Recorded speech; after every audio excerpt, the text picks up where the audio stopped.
Really? Yes. Do you know who is Krishna? Yeah. Yes. Whoa.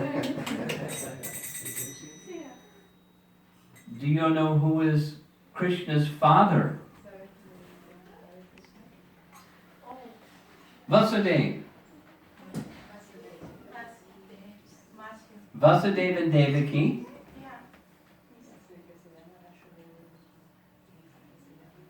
Mother and father of Krishna. Vasudeva had a sister. And his sister's name was Kunti. And Kunti was the mother of the Pandavas. So the Pandavas and Krishna were cousins. I'm translating. Yeah, I know. That's why I'm waiting. So we're going to speak this evening about Queen Kunti. Oh, yeah. Yeah? Yeah. Okay. But we're not going to stop like this so you can translate. I know.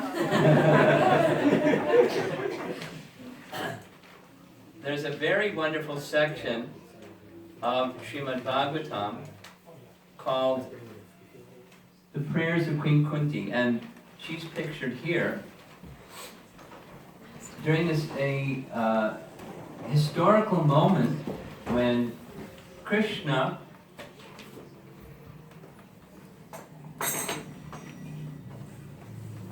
garland time. Excuse me. This is Romapada Maharaj. Jai. Krishna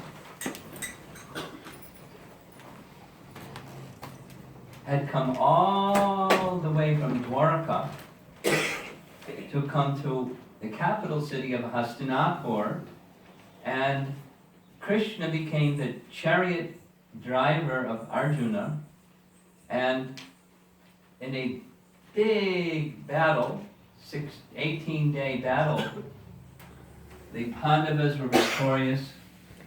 Yudhisthira became the king, rightfully so, because he was the eldest son to be born in the royal family, so he was the king. And after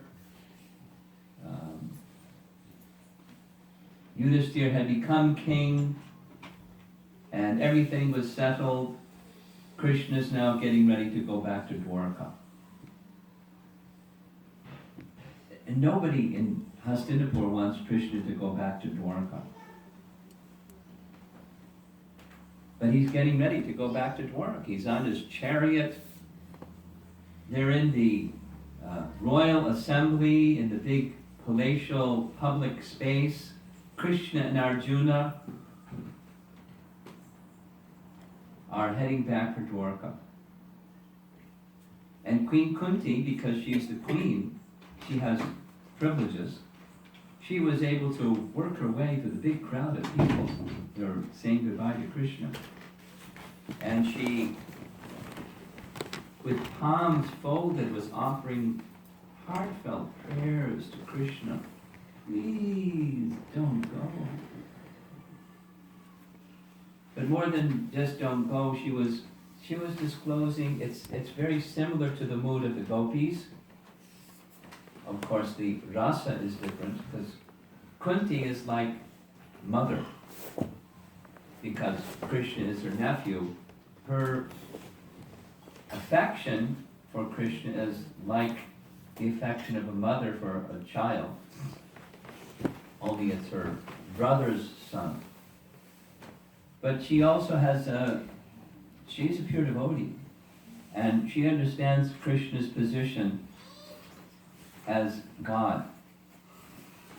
In fact, she's more comfortable seeing Krishna as the form of the Lord in the heart, super soul, who's situated in the heart of every living being, walking amongst us. Imagine having that realization. A person that you see walking amongst you, you know perfectly, clearly, like not maybe, but perfectly clearly, this person is the super soul in the heart of every living being, and he's walking around amongst us. She knows that. That's her kind of devotion. So it's easier for her to speak of Krishna as the Supreme Personality of Godhead than it is for Krishna to approach his aunt, like his mother, bow before her and touch her feet out of respect.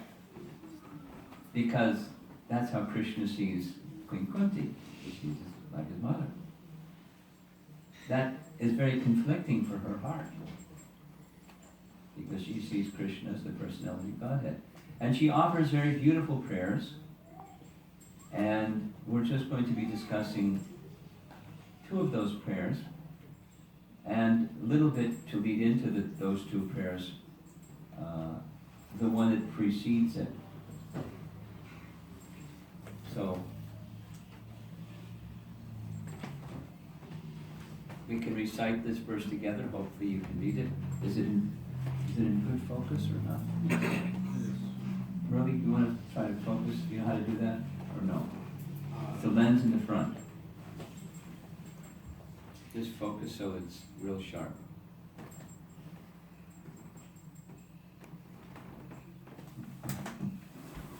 Okay, I got it. Okay. He Krishna Karuna Sindho Dinabandho Jagatpate Gopesha Gopika. This is a prayer to Srimati Radharani. Oh, my dear Krishna, you are the friend of the distressed and the source of creation. You are the master of the gopis and lover of Radharani. I offer my respectful obeisances unto you. Taken from Bhagavad Gita introduction. So this is text 25. We're going to discuss 25 and 26. A very famous section of Srimad Bhagavatam, worth hearing again and again and again and again. In fact, my first introduction to these prayers of Queen Kunti is we used to chant some of the verses on Harinam. You know, chant Hare Krishna mantra with a certain melody, and then somebody would sing one of Kunti's prayers a few times, and then back to Hare Krishna mantra, and then another one of Kunti's prayers. And if you know the meaning of the prayers, you can enter into the mood of Queen Kunti, who's appealing for Krishna, please don't go. Krishna, please stay. She's completely attached to Krishna. So her prayers are filled with that kind of love. And just before this one, text 24,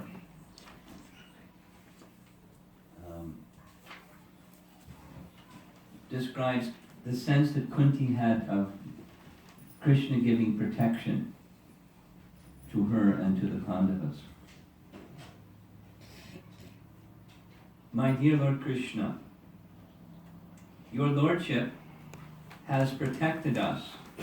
Us means she and her son.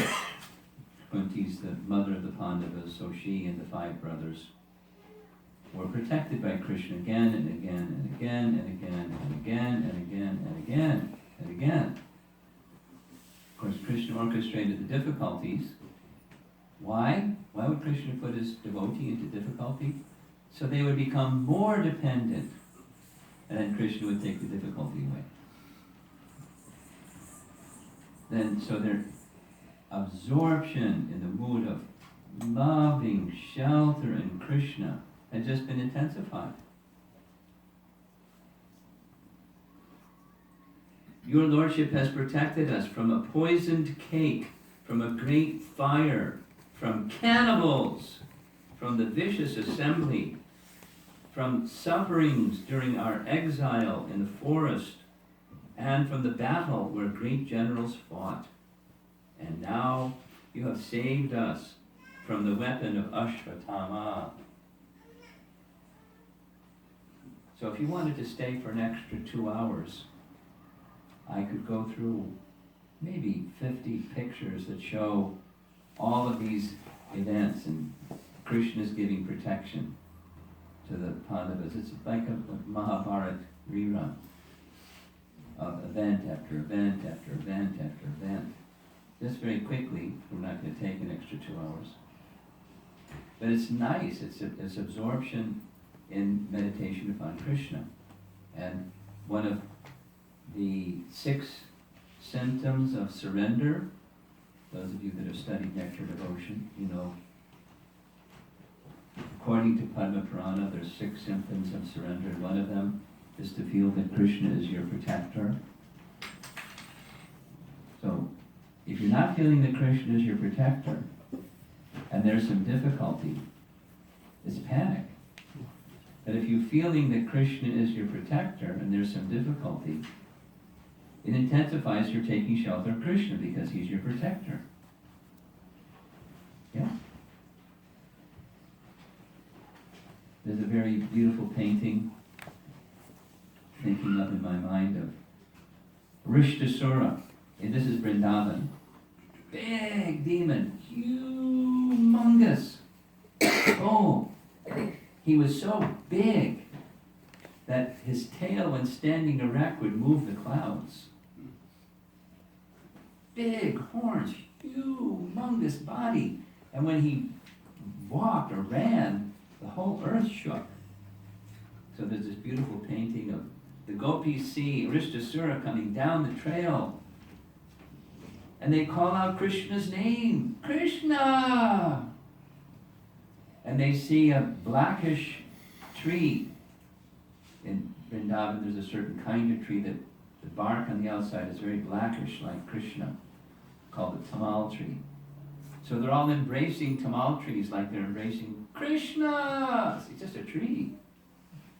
But their love for Krishna is so strong, and he's their protector. Krishna! Krishna comes and knocks Rishtasura silly. Protects the gopis. And all the residents of Vrindavan. But that's the sense when you have a relationship with Krishna. He has great strength. And he can protect you from anything. The problem is not is Krishna strong, the problem is our attachment for Krishna and our sense of being in Krishna's shelter and protection is weak. We're weak because of the weak in our shelter taking in Krishna. But the Pandavas don't have that problem. They're powerful, they're great. Heroes.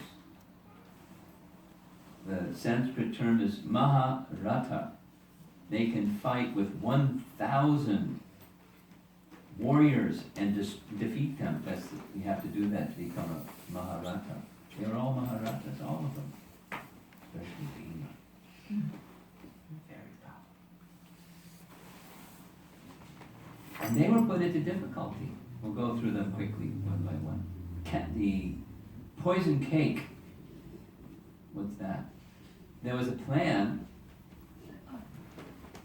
What's with getting Bhima in the water? Yeah, that's the one. That's the Water one. and the snake's butt. Yeah, that's the one. That's the one. I remember my class. Okay. I'm happy. Okay.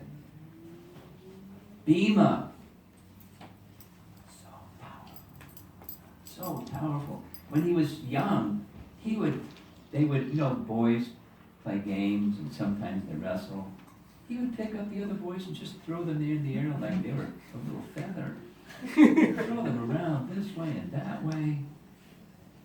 Duryodhana couldn't stand it. He was so envious. So envious. So he and some of his associates, without going through the whole story, they came up with a plan. They would kill him. And the plan to kill him was he had a big body, but he had a voracious appetite. In fact, he has a name that says he has a voracious appetite. Vrikodar, insatiable appetite. So the plan, without the detail, was the boys, the 100 sons of Dhritarashtra and the 5 sons of Pandu would go together for a summer outing by a cottage. It's described in the Mahabharata 7 stories tall.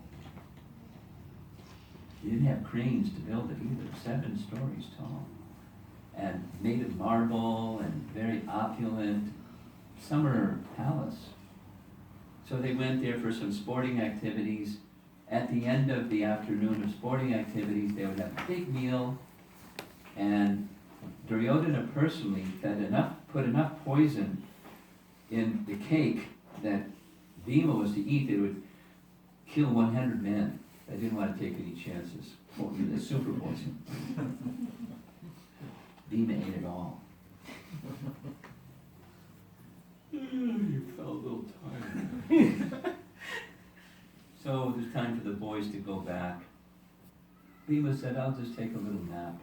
I'll be with you after I take a little nap. So they all went back. And Duryodhana and his buddies, they tied him up in rope. They thought he was dead. But they just pushed him, rolled him into the river. But mystically, that river carried the body of Bhima all the way down to the bottom region of the universe. A tributary of the Ganges carried him, because the Ganges flows all the way from the top to the bottom of the universe, to the realm of the Nagas. Right? The snakes, yes. Snakes, Yes. Nagas. Yes. So the Nagas started biting him. But it was the venom was the exact antidote for the poison they had fed to Bhima, so the poison wore off. And he came to external consciousness and he saw these serpents biting him. So he just expanded his body, burst open the ropes, and started having a big battle with the Nagas. And they went, yikes, back to the Vasuki, the king of the Nagas, and said, oh, who is this person? So they brought this person, and he was recognized by one who was previously in a human form of life, now in the Naga kingdom. Oh, I know him, that's Bhima. Let's treat him with some royal dignity. And so they offered him some special Naga beverage.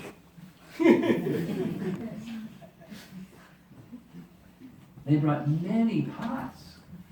And they offered them all to Bhima. And he started drinking them all. And they had never seen anything like that. You know, somebody could drink part of one, or maybe one, but 7 or 8 of them, he just gulped them down.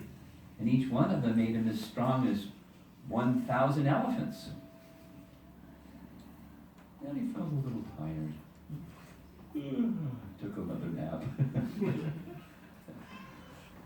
And when he woke up, the Nagas, they have this ability to know what's going on in other places, so they informed Bhima what happened, a conspiracy to kill him. How he ended up where he was. It was a murder plot. And they said, you gotta get back because your mother's worried about you. You know how mothers worry about their sons. You've been missing for 8 days. Anyway, so Krishna gave protection. Kunti is understanding. Because meanwhile, back in Hastinapur, Kunti was in big anxiety. Bhima didn't come back. What happened? So what did she do? She consulted Vidura. And Vidura said, because he's wise, Vidura is the brother of her husband. So, and very, very wise. And he said, don't worry. Vyas already said, your sons will live a long life, and they'll eventually rule the kingdom. And so Vyas can't be wrong. So don't worry. And just like that, she stopped worrying. Now most mothers can't do that. But Kunti could, because Vidura said, the Vyas said, and that's all it took. So when Bhima came back, he disclosed everything the Nagas had told him, what was the murder plot. But the understanding was Krishna had protected them. Now Krishna didn't just come and, release him from the ropes or do anything. His presence was not physically, visibly apparent, But they understood all this was the mercy of Krishna. The difficulty, they didn't blame Krishna. Why did you put Bhima? He's a good devotee in that difficulty. They didn't do that. They understood Krishna was in protecting Bhima from the wicked. Then another murder plot with a big fire without such a long story because we want to get the other two verses. But this is to amplify what Kunti is going to say in the next verse, 25. A very curious verse, important, a very famous verse out of Kunti's prayers. So the fire, another plot. This wasn't just to kill Bhima, it was to kill all of them.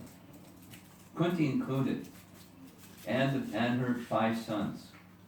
And the plan was, take a little vacation, go to this really nice summer house. In fact, we'll make one special for you, and we won't tell you that it's made of highly flammable material, soaked in shellac, so when the match is touched, it goes up into fire. We won't tell you that part. Just go for a nice vacation. So on a dark moon night, which happened to be a festival occasion in that particular town, the kind of resort town that's part of the royal kingdom, the plan was to burn them alive. But Krishna protected them through the agency of Vidura, his dear devotee, and Vidura informed them through some kind of coded message. That's another detail. But, build a tunnel, and when the time is right, you can escape through the tunnel. So then he informed them, this is the night they're going to try to burn you alive. So go down, once it's dark, go through the tunnel. And on the other end of the tunnel was Vidura, waiting for them to take them by boat across to the other side. And there was this period of time when people thought that the Pandavas were dead. In fact, even Krishna came all the way from Dwarka with Balaram to observe their funeral, knowing that they were dead. And then later, when they're supposedly dead, he shows up in Draupadi's Swayamvar, and Arjuna defeats all of the other kings and princes and wins the hand of Draupadi. Then everybody knew he wasn't dead. And Kunti wasn't dead, but Krishna had protected them. And just before that, actually it was chronologically just before that, there was as they were moving in this incognito kind of secretive position where people thought they were dead, they were in a forest, and one Rakshasa here, cannibal, named Hidimbi. And Hidimbi had a sister, or Hidimba, and the sister was Hidimbi, Hidimba and his sister Hidimbi. And he started feeling really hungry when he saw this. 5 people and their delicacies. So he sent his sister to go, get them so he could eat them. But his sister, Hidimbi, somehow became really attracted to Bhima. So she transformed herself into a beautiful woman and started saying things that a lusty woman would say to a man. And, Bhima wasn't going to have anything to do with that.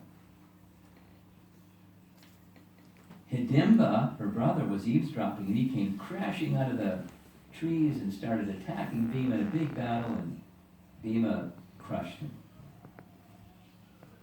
Ended up later, Hidimbi married with Yudhishthira's permission and Queen Kunti's permission, because she very politely asked permission. With their permission, she married Bhima, and one son was born who was later involved in the Kurukshetra battle. An important person in the battle. But Krishna protected them from a cannibal. Krishna then protected Draupadi from the vicious assembly, it's mentioned. And then from the many generals, and this is the part we could easily take an hour plus, is the whole battle scene. Day after day after day after day, Krishna in very intriguing, curious ways, intervening and protecting the Pandavas in many, many ways, which we're not going to take the time to narrate in many ways. But Kunti was understanding, because she's Krishna conscious, she's a pure devotee. She's the mother of the Pandavas. They're eternal associates of Krishna. She understood it was Krishna's protection. And then after all of that, then Ashvatthama tried to kill the one remaining descendant in the Pandava dynasty, Maharaj Parikshit, who was within the womb of his mother, Uttara. And Krishna protected that child in the womb of Uttara. So that's what she's saying. It's a message of, the previous verse is a message of surrender. And then comes this one. She's speaking of this word, vipada. You'll see that in a moment. That means calamity. I wish that all those calamities would happen again and again. Why? So that we could see you again and again. For seeing you means that we will no longer see repeated births and deaths. Now that's the message of a Krishna conscious person. Do you know anybody when they offer prayers to their deity or to Krishna, they pray for calamities? Do you know anybody like that? Relief from calamities. Krishna says in Bhagavad Gita, it's one of the 4 reasons why people engage in devotional service. They want relief from distress. Kunti's different. Her happiness is Krishna's presence, is Krishna's darshan. In fact, bhavato darshanam yat syad. There it is, darshanam. And by so doing, apunar bhava darshanam, no more darshan of birth and death. So I want not just no more birth. She's not a liberationist. She wants Krishna's association. She wants to see Krishna. And if it takes calamities, because again and again when the calamities would come, Krishna would come. And therefore, she's asking for calamities. There's a similar verse from Prahlad Maharaj, spoken in the Bhagavatam. Tadam yadvi tadam natesham, which indicates that with every step, there's calamities. That the nature of this world, I guess you could not step, then hope that there's no calamities. There's calamities even if you don't step. Tadam natesham. So she's not praying for the removal of the calamities.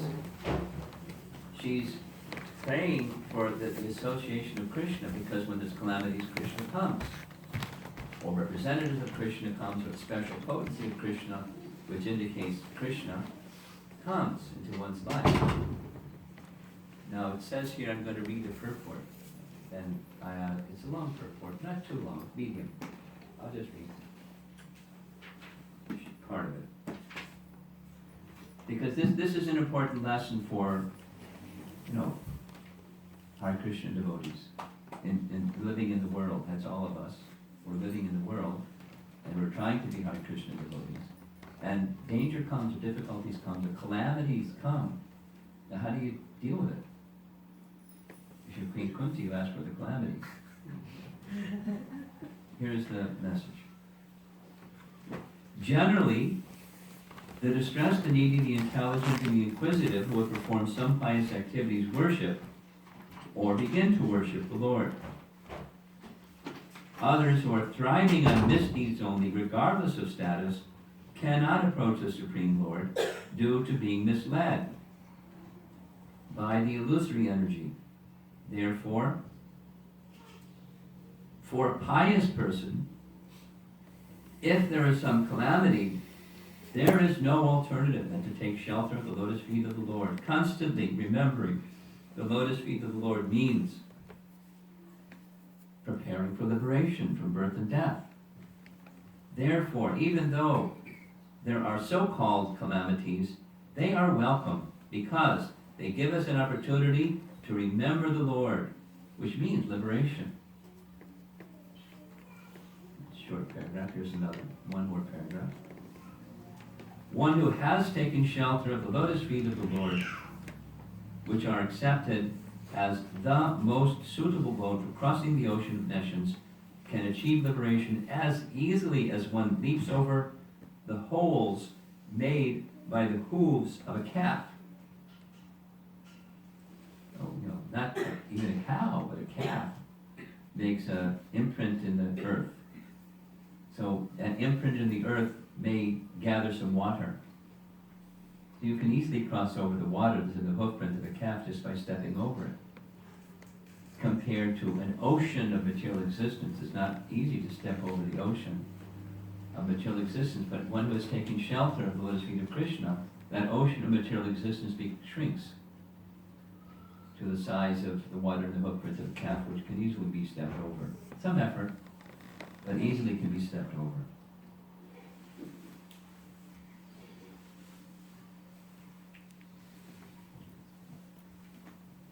Such persons are meant to reside in the abode of the Lord,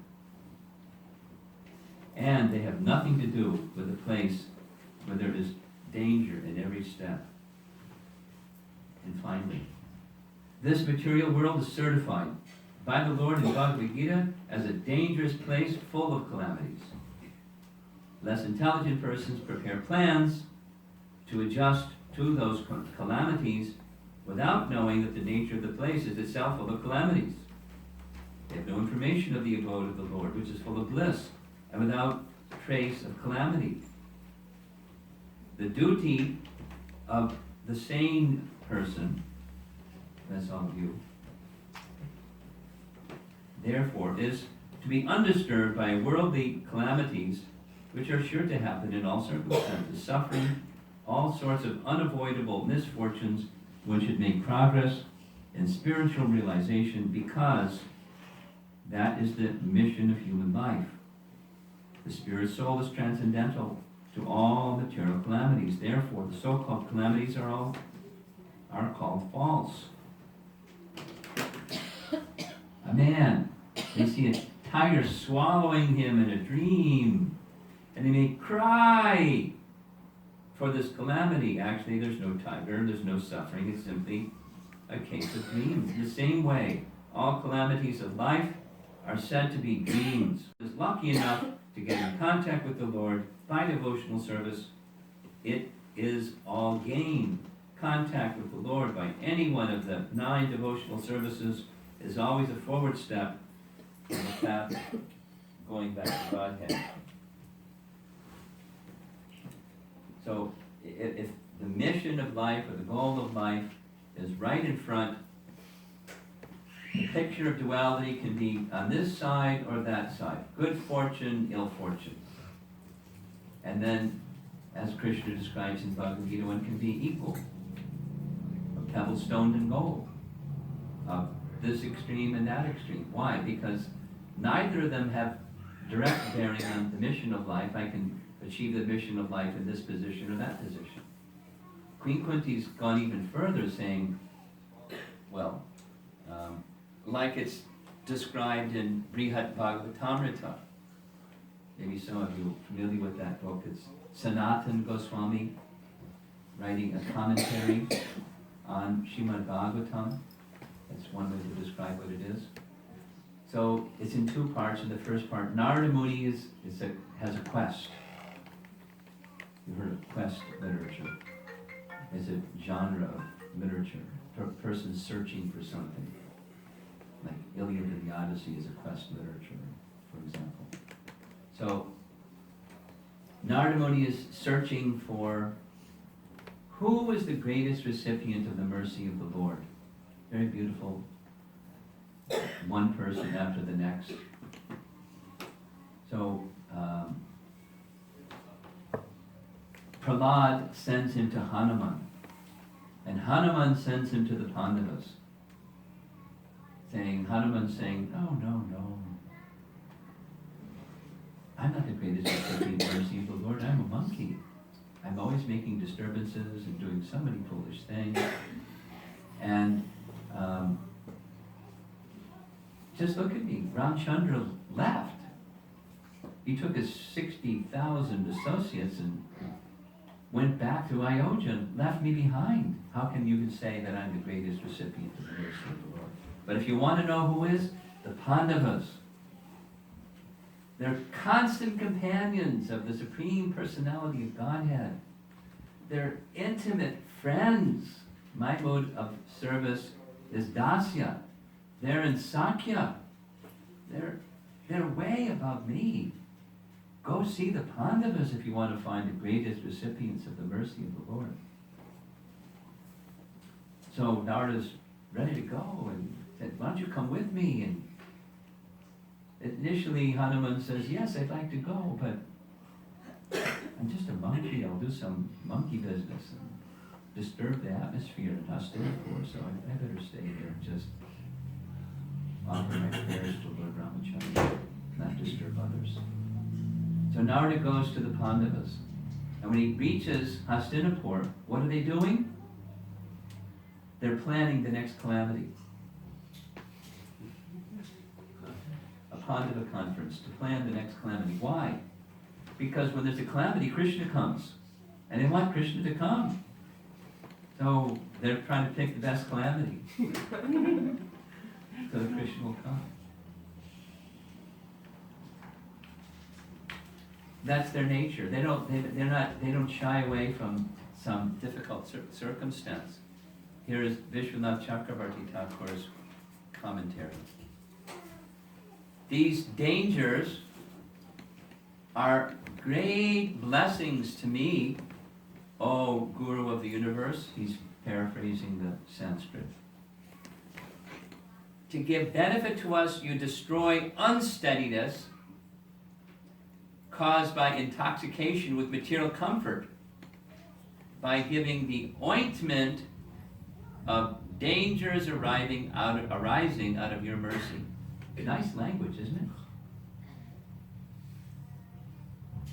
There's unsteadiness. There's a term for it in Sanskrit, anishtita bhakti. We're all in that stage. Unsteady in our devotion. In the little session of questions and answers, someone was saying, it's like a sine curve.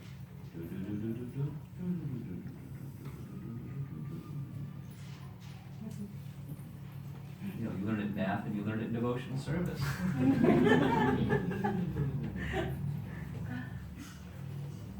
So what's that unsteadiness caused by? Intoxication with material comfort. We can become complacent in our practices until there's this pinch that then says, ouch! And then we pay attention to Krishna again. Complacency is over, and now we become more attentive. So his language is, Krishna very kindly sees that this intoxication with material comfort, and he gives this very special medicine. What's that? An ointment of danger. He pinches us. Ow! Through those dangers, it's a pronoun, da, yat. We can see you. By seeing you, we no longer will see the sufferings of material existence. Thank you, Krishna. Thank you, Krishna. So now, the next verse, 26. My Lord, your Lordship can easily be approached, but only by those who are materially exhausted. One who is on the path of material progress, trying to improve himself in respectable parentage, great opulence, high education, and bodily beauty, cannot approach you with sincere feeling.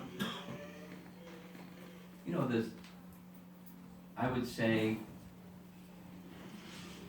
in my life as a sannyasi, there's one of the top 5 questions out of all the kind of, common questions people ask. One of them is, there are different ways of asking it, but, when will I experience a real taste for the holy name? Or the negative is, when will I be able to go beyond mechanical chanting of the holy name?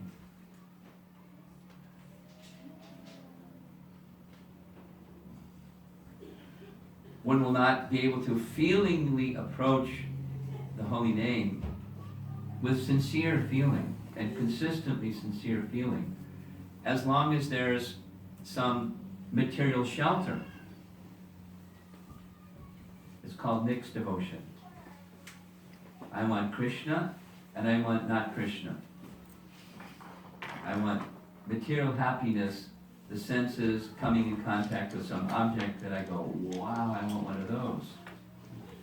Or I want to be one of those. Or I want the happiness that persons in that position are experiencing when there's no happiness anyway. But hankering for some material shelter, it's called asat trishna. You know what sat is? Like sat chit ananda vigraha. Sat means eternal. And asat is the opposite, temporary. And Krishna means thirst. So literally means thirst for the temporary. According to Bhaktivinoda Thakur, this is one of the principal ways that prevents us from experiencing the holy name. Asat Krishna. It's the origin, the birthplace of contaminations of heart, or anarthas in the heart.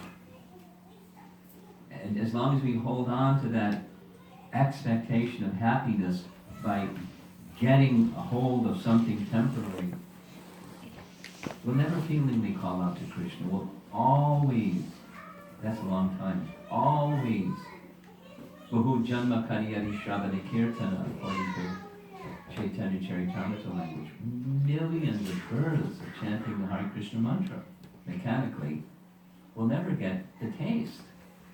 We'll never be able to feelingly, sincerely, feelingly call to Krishna and experience the Krishna connection, even when chanting.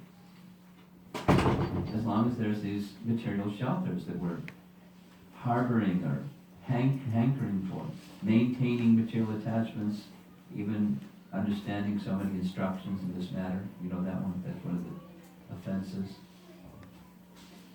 Offense number 10 in our list given by Prabhupada.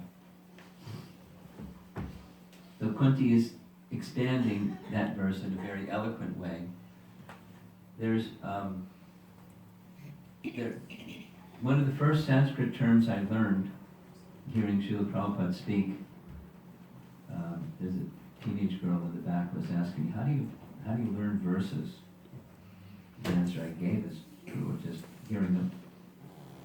You just hear them, and then especially try to understand the meaning, and then you can remember the verse because it connects with the meaning.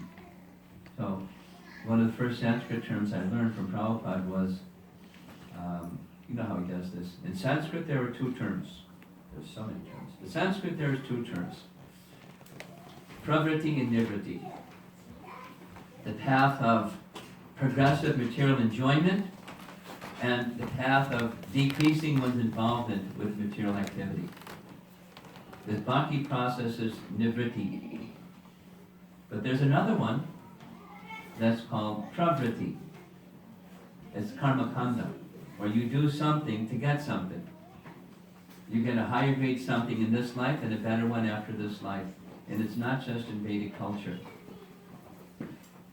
It's all over the world. It's the generic brand of religiosity in the spiritual marketplace today. You do something to get something. You do some pious activities so that you get some pious credit for those pious activities, and with the pious credit, you'll prosper in this life, and then after this life you go to heaven. More prosperous. Much more opulence and long duration of life and beauty. or you may be familiar, Dharma, Artha, Kama, and maybe sometimes Moksha. Dharma, Artha, Kama, at least those three. So religiosity for the purpose of Artha, economic development, for the purpose of Kama, sense gratification. As long as that exists, Kunti is saying, one will not feelingly pray to Krishna. Won't experience the holy name. You'll experience chanting in a shadow, or abhas, namabhas. It's something, but it's not all of what the holy name can give. It's not all of what Krishna wants to give. Krishna is very kind. He wants to give you everything, or us everything. But we have to want. And to want, you have to let go of these asat aspirations, trying to be the enjoyer of the temporary. Has to. It's progressive, we don't do it all at once, but that the cultivation of that spiritual aspiration is very important. So she speaks of these four things: janma, respectable parentage.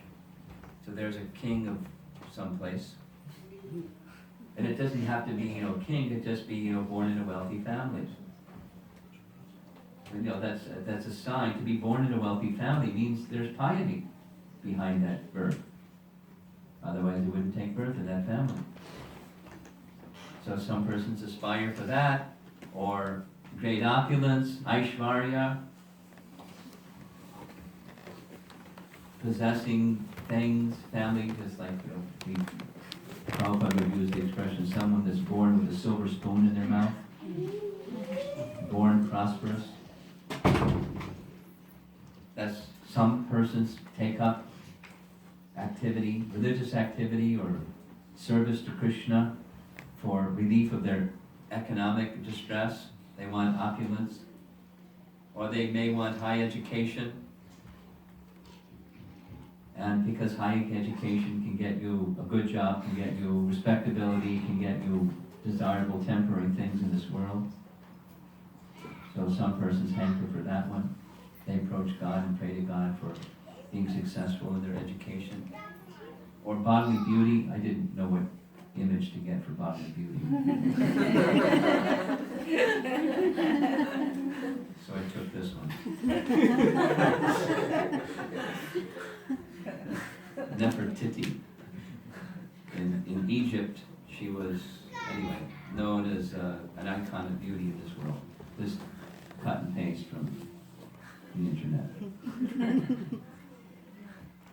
So some persons aspire for that, and if they don't have that, they feel sad or they do something. Vishwanath Chakravarti Thakur summarizes by saying, the idea of security in the material world is actually a danger. You take false shelters and think you're secure because you have one of those four things, or all of those four things, or some combination of those four things.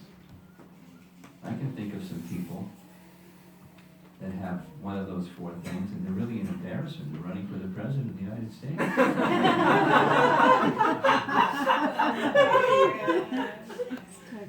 Avidatum vai means to say the names of the Lord. One cannot feelingly say the names of the Lord as long as there are these aspirations for something temporary, or you have them and then you become proud because you have them.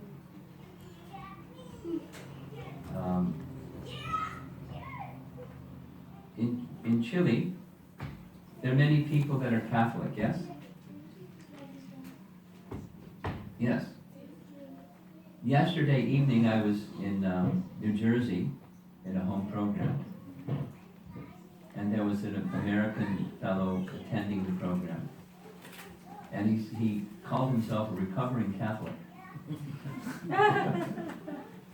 Like a recovering alcoholic or a recovering addict of some kind. He called himself, I did, a recovering Catholic. And it's one of the big issues he explained in the teachings of Catholicism, the importance of humility and its seemingly opposite pride. So he wanted to know the difference between them. Are they exactly the opposite of one another? But when somebody, humility is how you think of yourself, and pride is how you think of your possessions. Pridelessness means to understand you have no possessions. That is, everything belongs to Krishna. That frees you from pride. But if you think you generated that possession, that wealth, or that beauty, or that in your past life, so you have a good birth or something, it leads to pride if you're not in a spiritual conception of self. The spiritual conception of self literally means I'm spirit, soul, part and parcel of Krishna, meant to serve Krishna. Period. Like Prahlad Maharaj says to Hiranyakashi, to Lord Nrsimhadev, you want me to take a benediction? Our relationship is not a mercantile relationship. You gave me something, now I have to give you something. I gave you something, you have to give me something. That's not our relationship.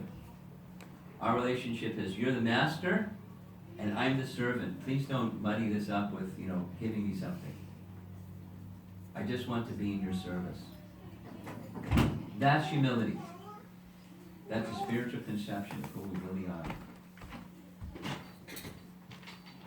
And as a result, Prahlad gets everything, but he's not proud because he's not thinking he generated this, or by his good qualities and his intelligence and his gifted craftiness, now he's got something.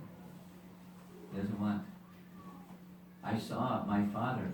He had so much power. He had so much kingdom. He had so much position. He had so much strength. And just a flash, it's gone. I don't want that. I don't want that. Please don't give me that. Lord Nrsimhadev gave it to him anyway. But without the pride. Without the sense of being in a prestigious position. Now I've got the kingdom of my father. It's like the whole universe, practically. When one doesn't have those false shelters, then one can feelingly call out the holy name of the Lord. How are we doing with time? When is this supposed to be over? Kiari's away, so I can keep going. Huh? 5 o'clock. 5:20. Okay, it's 20 after 5. Okay, well, the next prayer has the same Kinchana Vitaya. The Kinchana Gotra is in the previous verse, but she says, you are the property of those that don't have material property. Those that don't take false shelters can do so only because they have a true shelter. That's you. You are their shelter.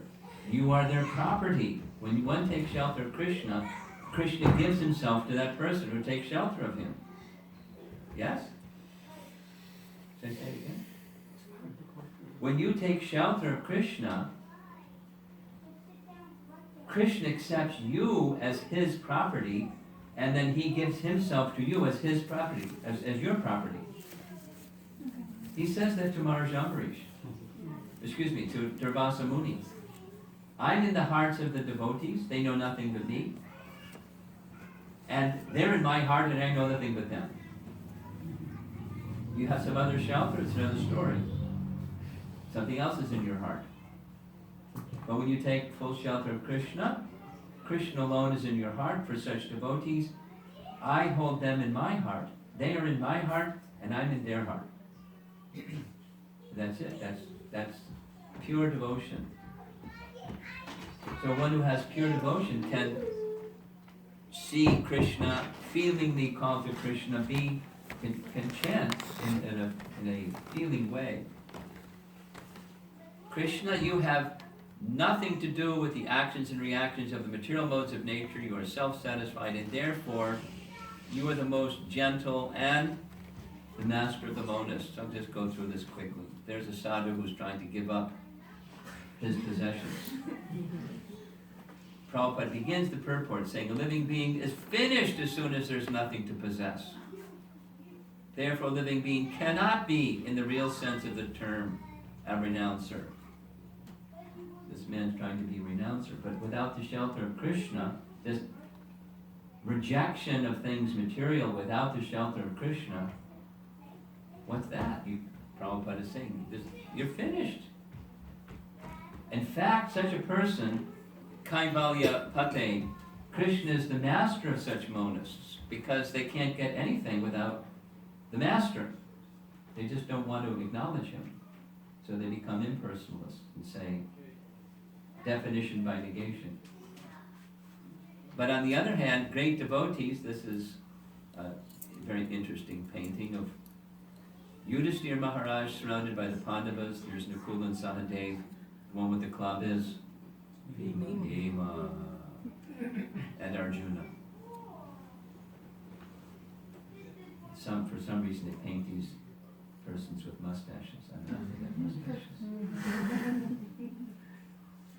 From the Srimad Bhagavatam purport, when Maharaj Yudhishthira was ruling his kingdom with the help of Lord Krishna and Arjuna, the opulence of his kingdom surpassed all imaginations of the opulence of the kingdom of heaven. So it's not that you have to give up your possessions, like the previous fellow, but you have to give up the sense that there's shelter in those possessions. There's opportunities for happiness and enjoying the facilities, and even subtly the prideful position of, look at all that I have. Or Maharaj Yudhishthira. It's described directly in the verse of Srimad Bhagavatam. His opulence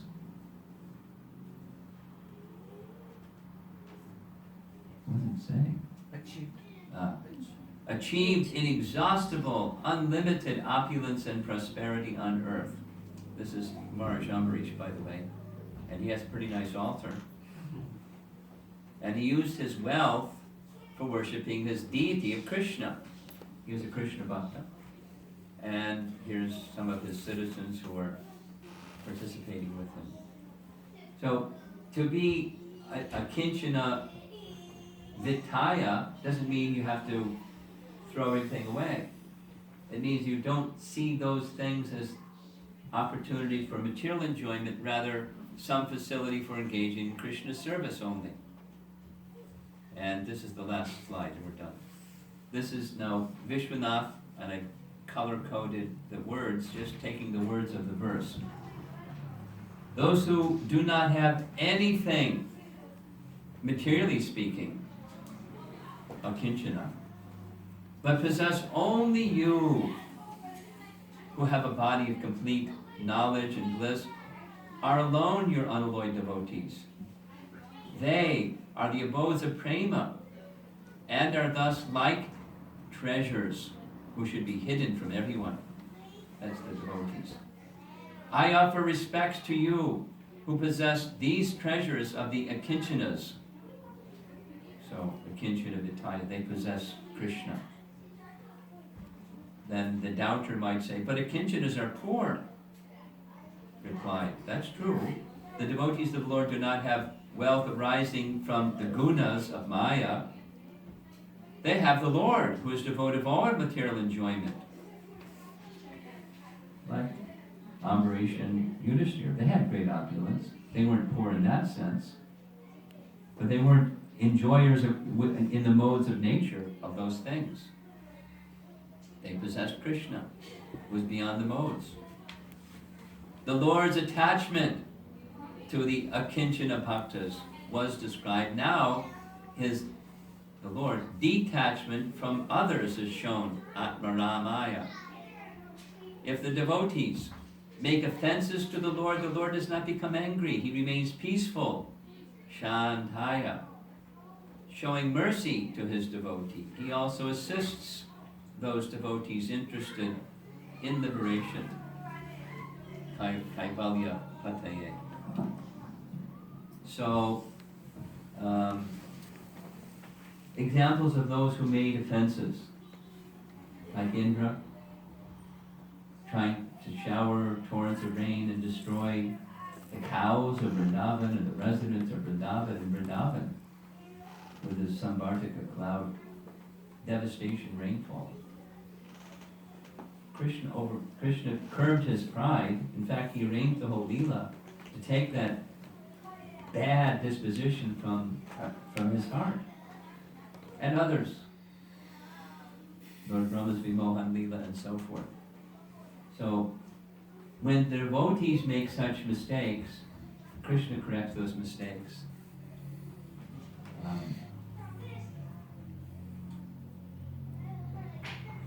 Queen Kunti is appreciated. Krishna is very kind in this way. He's the master, even of the monists, and he's the master certainly of the devotees, because they have no material attraction because they take each other one who has no material attraction. The light on? You don't need light. Okay, I think it's time to end. So, we can turn the lights on? Any comments or questions? Yeah. I just wanted to understand Queen Kunti also has the same position as Yashoda Mata, or like in terms of eternity and in terms of infallible nature. Yes. Did you hear the question? In the back, did you hear the question? Mother Jasoda is not a post. She's an eternal associate of, she's Shakti Tattva. She's eternally Mother Jasoda. You can't become Mother Jasoda or occupy the post of Mother Jasoda. It's already occupied. She's eternally in that position, as is Nanda Maharaj. So, similarly, the Pandavas, they're eternal associates. You can't occupy the post of Arjuna, it's occupied. You can be in the association of such associates.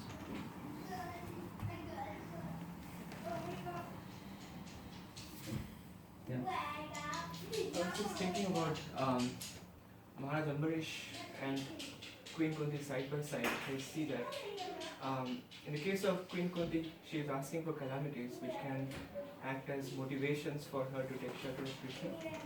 While in the case of Ambarish Maharaj, we see that when the fiery demon was created, he didn't even bat his eyelid, and he was not even Phased.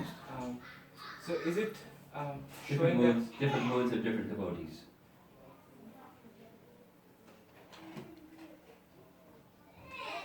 Different moods of different devotees. And showing their quality by how they respond to the danger or difficulty. You have something? You have something? Yes. You began the talk with mentioning Queen Kunti's prayers for asking for calamities so that Krishna could be there and help out. Yes. So I was just wondering if calamities are absolutely essential for growth. No. It happens anyways. One can make growth without calamities. But there's calamities going to be there anyways. Not absolutely essential. It's just part of life. Yes. When you are in Krishna consciousness, They're louder than you are. when you are in Krishna consciousness, these calamities are supposedly a bit less impactful if you are not. Yes. Yes. Exactly. I mean, take the example of any great devotee. Take the example of Prahlad Maharaj. Then we'll contrastingly take the position of Maharaj Parikshit. Jiva Goswami says, sometimes Krishna acts in such a way that the devotee exhibits extraordinary power and the calamities don't touch them. In some cases, the devotee doesn't exhibit that extraordinary power, like Maharaj Parikshit. It's not, there's more favor to one and less favor to the other. It's just like this question of different ways of responding.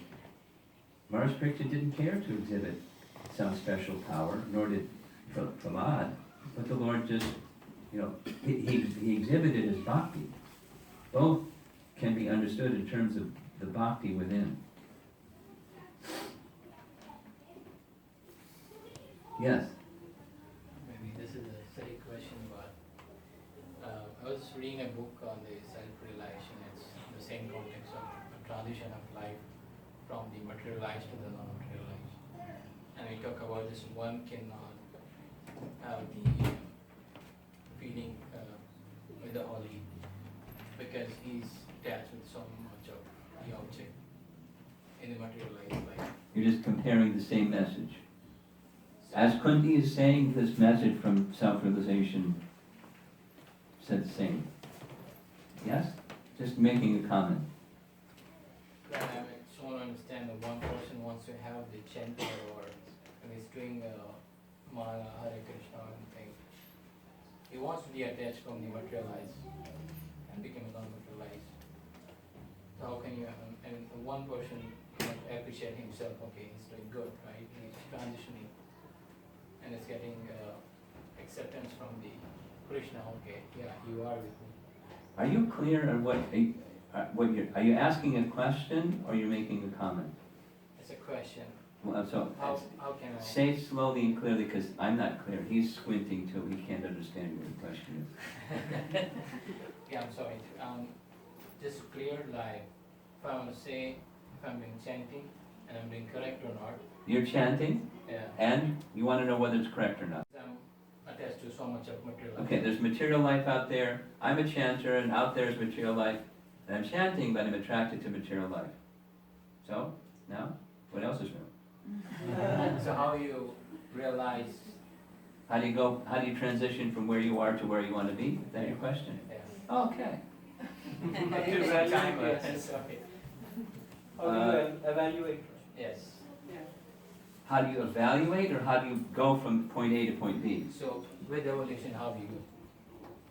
Basically, he wants to understand how do you evaluate yourself, whether you're progressing or not progressing, whether there is That's a it. reciprocation That's it. or not. All right. Okay. Bhaktivinoda Thakur gives a very simple litmus test. Affinity for matter. Is it diminishing, staying the same, or increasing? Affinity for enjoying matter. On the other side, the affinity for hearing spiritual topics. Is it increasing, diminishing, or staying the same?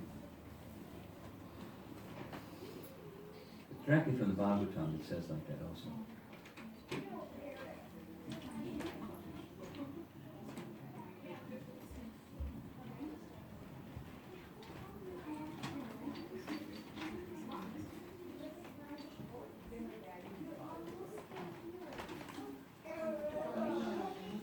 When you're, another measure, it's a more advanced measure, but when you continue to perform the standards of bhakti, because you're obliged to do so, because scripture says you're obliged to do so, so you do so, or when there's taste. Prabhupada gives this example. Rising early in the morning and performing Mangalarti. In the beginning it's duty. You do because you're told to do it. And it's good. You believe it's good. But you don't do it because there's taste. But when there's taste, then you look forward to that rising early. Or you look forward to performing some austerity on Ekadasi, maybe fasting on Ekadasi, or planning the Janmashtami outfit that you want to make for the deities, and then you're advancing because the mind is just naturally going to those things that are on the spiritual side, which means the mind's going away from the other things because they're going to the spiritual things. Okay.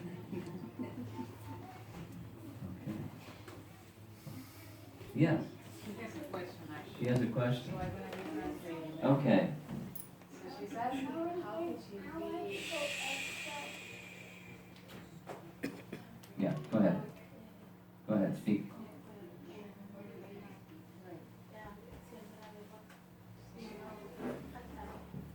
So she tried to say, how can she be in a world where it's material all over, and she is, being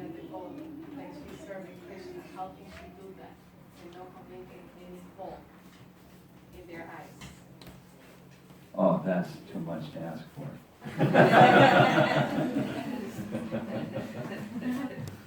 The value system for a devotee and a non-devotee are the opposite.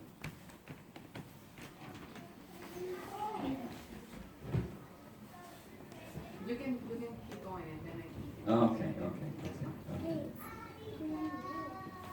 So, when you're living the life of pure devotion, Prabhupada writes, a devotee is one who does not give cause for a reasonable person to find fault. Still they'll find faults.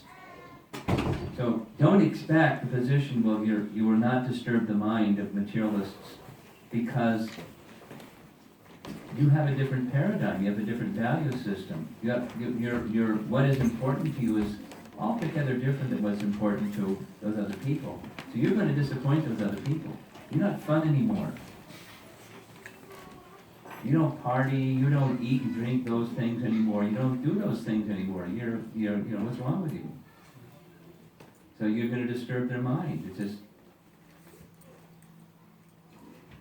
your fault, if you live the life of pure devotion, you're faultless, and still there'll be persons who find fault. So don't expect to not disturb the minds of worldly people. You try not to, but you're going to do it. It's going to happen anyway because of the different value system. Another question in the back there, we're done. Somebody had, oh, you had, okay. So, going back to Queen Kunti's prayer. Thank you. So, mind understands that as long as there is attachment, the feeling is not going to come. Yes, you got it. We accept that wholeheartedly as well. Good. We associate with sannyasis, with pure devotees, with friends, and discuss the topic of Krishna, we chant, but the feeling doesn't come.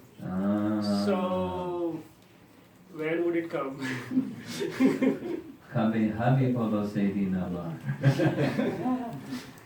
When a when. So the hankering for when is part of what will make it happen. It's not my effort that's going to make it happen, it's Krishna's mercy plus my effort that will make it happen. What I can do is make my heart ready, eager for that mercy to come, but I'm dependent upon Krishna's mercy to come. That's nice. Being in that consciousness is part of Krishna's mercy. And he's not playing a game with you. Let me see how far I can push him when I don't give my mercy, and see if he'll still keep hankering for my mercy. It's not a whimsical game that Krishna is playing. Rather, he knows for each one of us where our weaknesses are, where our contaminations are, and he's giving the perfect medicine for our illness, our disease. And so some person is this, and some person is that, and for us it's what it is. So one who is faithful trusts in Krishna that let's say, from your side, I need to hanker for that connection with Krishna stronger. Is there room for that hankering for Krishna connection to be stronger? Yes. Let me do that. And that will give me more illumination or more purity of heart so that Krishna's mercy can shine in my heart. I'll say the same thing in a different way. Same thing. Jiva Goswami speaks of the sky in the heart. When the holy name enters into the courtyard of the heart, like Rupa Goswami describes, although the sun of the holy name may be in the sky of one's heart, there may be clouds in the sky, and mist in the sky, mist of ignorance and clouds of anarthas, and that blocks the light of the sun in the sky of the heart. So I have to free myself from offenses and ignorance so I can become free from that encumbrance in the heart. I take responsibility for my past wrongdoings that have brought me into this position, right? I don't have proper feelings and I don't have real taste. I have to own up to my past misdeeds, but let me continue faithfully in the process. Invest faith in the process of bhakti, and that's the means to overcome. Krishna's mercy comes and those clouds can be dispersed. The clouds of our anarthas, unwanted things. Okay, our pujari very patiently has been waiting till we finish. So it's time for arti. Thank you all for coming. Hare Krishna. Srila Prabhupada ki jai. Maharaj ki Jai.